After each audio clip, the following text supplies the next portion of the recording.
आपल्या पुण्याला पुन्हा एकदा जगाच्या पाठीवर एक नवी ओळख देणारी ग्लोबल सायकलिंग स्पर्धा आता येतेय आपल्या गावात. थर बसल्या सारं जग अनुभवणार आहे या स्पर्धेचा थरार. आणि म्हणूनच आपलं पुणे, आपलं गाव या निमित्तानं दिसणार आहे जगभरात.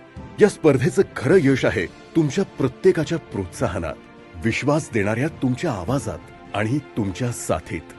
चला तर मग या विकासाच्या दिशेने पावलं टाकताना आपणही उचलूया एक खारीचा वाटा. तर आता करायचं काय? तर या स्पर्धेत कोणताही अडथळा येऊ नये म्हणून जबाबदार नागरिकाच्या नात्याने थोडीशी काळजी घ्यायची. या स्पर्धेला यशस्वी करण्यासाठी 3 टप्प्यात आपण गोष्टी समजून घ्यायला हव्या.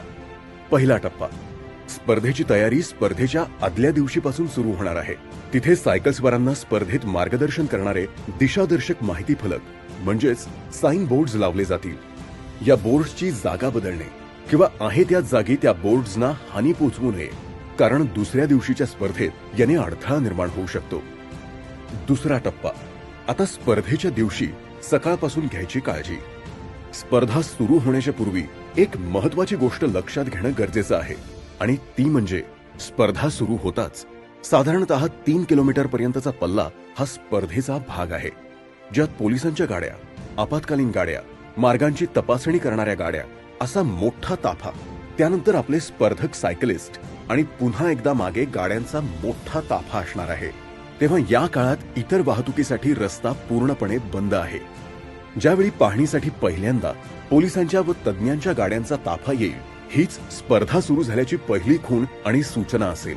त्यामुळे या वेळेपासून पुढील काही गोष्टींची खबरदारी घ्यावी. या दरम्यान आपली जनावरे रस्त्यावर येणार नाहीत याची खबरदारी घ्या. वाहतूक पोलीस आणि स्वयंसेवकांना सहकार्य करा.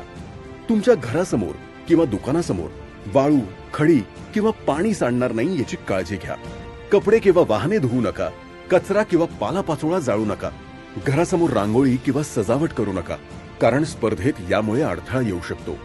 सायकल स्वारांच्या पुढची लीड कार गेल्यावर जोपर्यंत शेवटची स्वीप व्हेकल जात नाही तोपर्यंत रस्ता ओलांडू नका.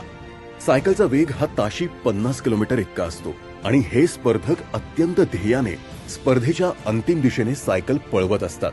अशात आपली लहान मुले सायकल मागे धावणार नाहीत याची काळजी घ्या, कारण असे झाल्यास मोठा अपघात होण्याची शक्यता आहे. आता शेवटचा टप्पा म्हणजे स्पर्धा संपल्यानंतर स्पर्धेच्या मार्गात असणाऱ्या साइन बोर्ड्स म्हणजेच माहिती फलकांना कृपया हात लावू नये. ते हलवण्यासाठी स्पर्धेची टीम स्वतः येईल, कारण हे बोर्ड्स स्पर्धेच्या पुढच्या दिवसासाठी आवश्यक असतात.